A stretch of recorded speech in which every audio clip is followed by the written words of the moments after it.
Nelson Caula es periodista, tiene todas las tardes su programa de radio en el Sodre, en las radios del Sodre, desde hace muchos años es un hombre de radio y también desde hace muchos años ha venido investigando básicamente dos temas.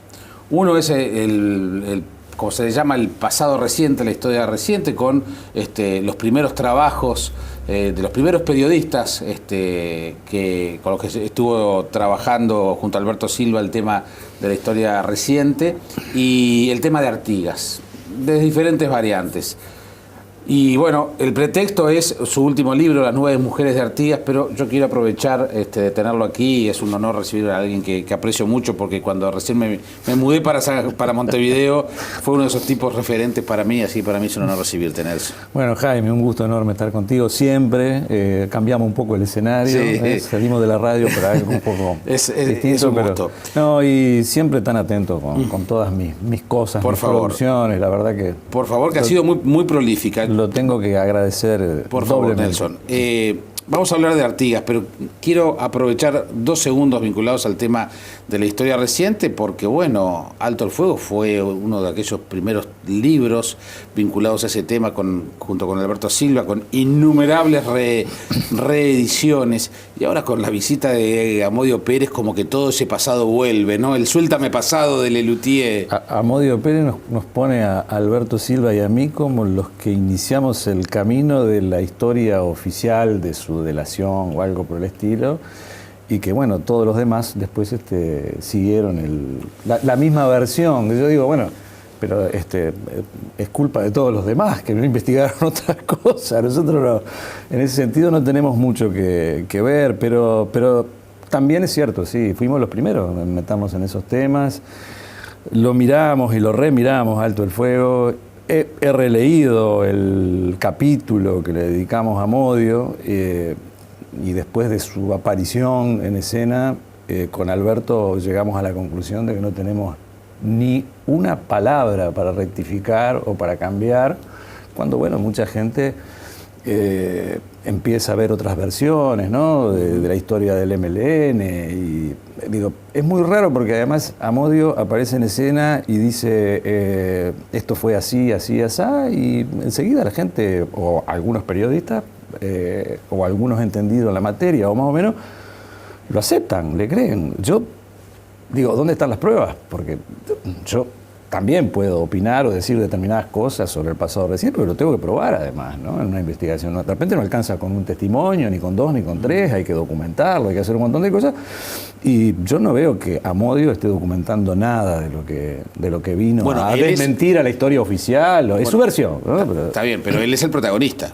No es un dato desde el punto de vista periodístico no es un dato menor. Sí, pero dicen, por ejemplo, lo que contó Fernández Huidobro es protagonista también. También, claro. ¿No? Sendik, las declaraciones que hizo, es protagonista también. Y bueno, ¿y por qué hay una tendencia a decir que hay una nueva versión de la historia de un hombre que, bueno, sabemos cómo es que se fue, cuáles fueron las condiciones, sabemos cómo fue su pasaje muy breve por las detenciones que tuvo, es decir, cómo solucionó el problema de él y de su familia, ¿no? Su esposa. Yo digo, hay que mirar un poco eso. O sea que la presencia de Amodio no ha cambiado para nada. A mí no me ha cambiado absolutamente nada. Estamos sí viendo ahí con Alberto la posibilidad de aportar alguna cosa más.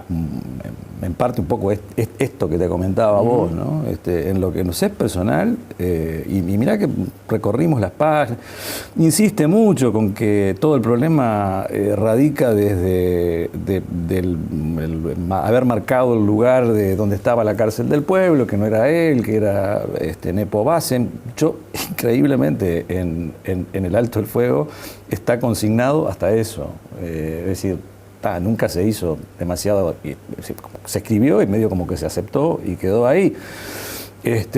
Pero por eso te digo, nos resulta muy difícil, lo miramos con lupa con Alberto, y no encontramos ningún elemento. Es más, él agarra y hace un detalle. habla de que la tregua existió, de que los ilícitos económicos, la tregua entre militares y tupamaros existió, el trabajo de los tupamaros en el tema de los ilícitos económicos existió, el escuadrón de la muerte existió. Hace una serie de consideraciones que parece que él las haya leído de alto el fuego, además de haber sido protagonista. No creo que cambien lo más mínimo, ¿no?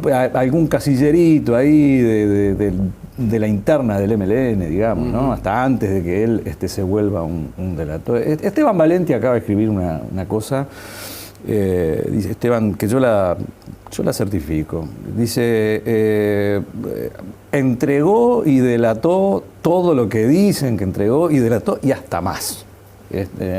Y él lo comenta, ahí llega un poco a esas conclusiones que son bastante compatibles, ¿no? Yo creo que se afirma totalmente su condición de traidor de sus compañeros, ¿no? Uh-huh. Bien, vamos a Artigas. Otra historia. Otra historia, pero no un tema menos polémico, ¿no? Porque antes de tus primeros libros sobre Artigas, que ya tiene unos cuantos años, uno podía suponer que estaba todo dicho o todo escrito sobre Artigas. Sin embargo, tus aportes, los de Carlos Maggi en su momento, con aquel libro del caciquillo, que también bastante ruido hizo en su momento y bastante factura le pasaron a Maggi, digamos, y otros trabajos, nos dimos cuenta que había una historia artiguista sobre Artigas, sobre la persona, el hombre, carne y hueso Artigas, que no conocíamos. ¿Quién había escrito la historia de Artigas y por qué había una parte que ignorábamos? No, yo creo que se centró mucho en sus aspectos del ideario, se trabajó mucho, su sentido de republicanismo, bueno, algunos documentos espléndidos, como las instrucciones del año 13, un poco el Artigas pensador. Se lo reivindica un poco también en lo que fue su ciclo histórico, que se hizo bien, es decir, ¿no? El éxodo existió, ¿no? Yo qué sé, su adhesión a la Junta porteña de mayo de 1810. Bueno, un tema muy candente ahora, el reglamento de tierras de 1815 existe. En todas partes del mundo, cuando se analiza el periodo, lo califican como la primera reforma agraria de América Latina. Digo, como que todo eso estaba. Faltaba un poco ubicarlo a él en lo que él dice que es, lo escribe además en 1814, cuando le escribe a su primo, le dice: estoy en el centro de mis recursos, ¿no? Que es cuando él se va del sitio de Montevideo y se va para el Uruguay. Y ahí empieza de alguna u otra forma su camino revolucionario independiente, ya de todos, ¿no? Es decir, enfrentado a España, enfrentado a Portugal y también a Buenos Aires. Y el centro de sus recursos es realmente importante porque hay una etapa de la vida de Artigas casi de adolescente, que va desde que se va de la estancia de sus padres en Casupá hasta que entra a los Blandengues prácticamente, que es un largo periodo, que él está en esa zona. Vive ahí, en ese trecho que va de Villa Soriano a El Queguay, Arerunguá. Ese era el trillo de él en la época de su juventud, cuando estaban las tareas de la extracción del corambre y del cuero, bueno, conviviendo con gauchos, conviviendo con charrúas, con chaná, con guaraníes, con todos ellos un poco agauchizados, ¿no? Mestizados, ¿no? Guaraníes puros, guaraníes misioneros, ¿no?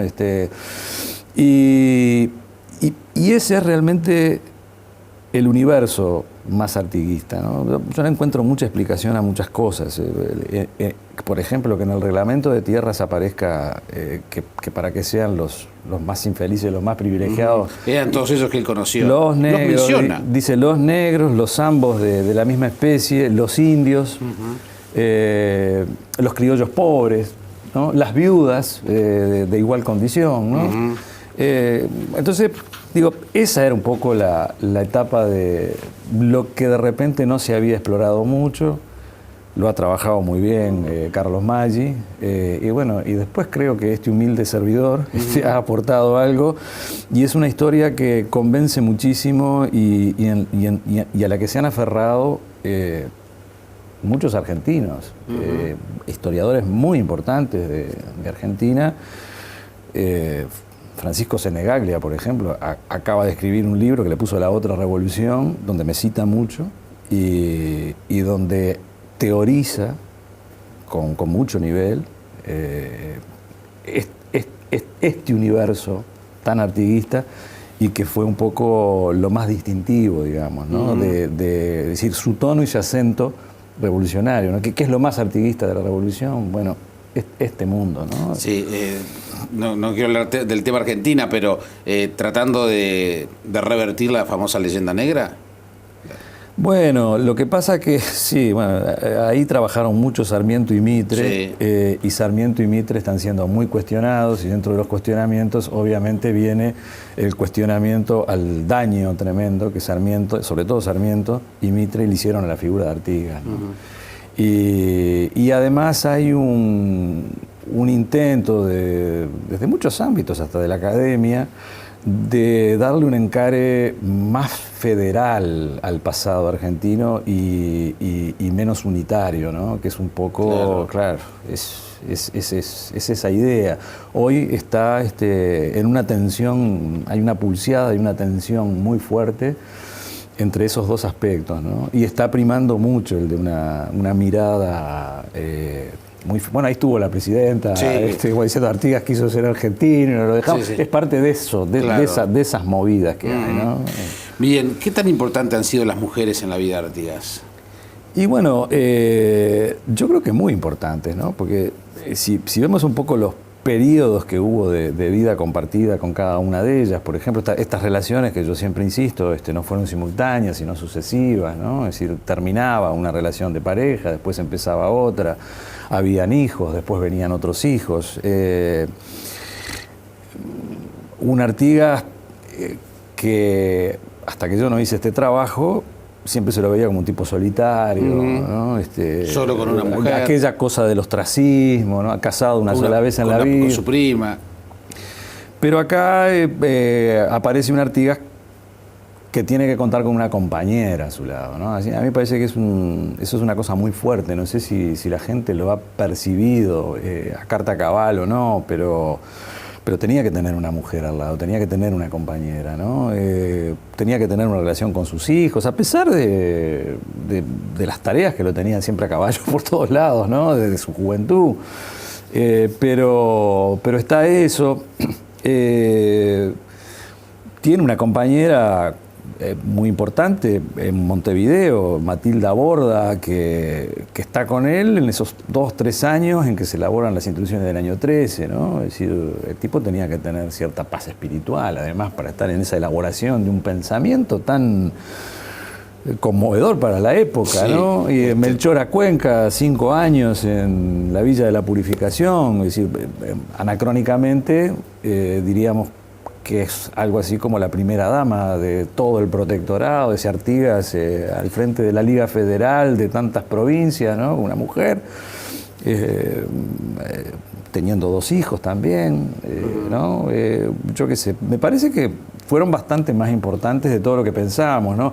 Una paraguayita cerca de 30 años más joven que él, cuando se va a Curuguatí, en Paraguay.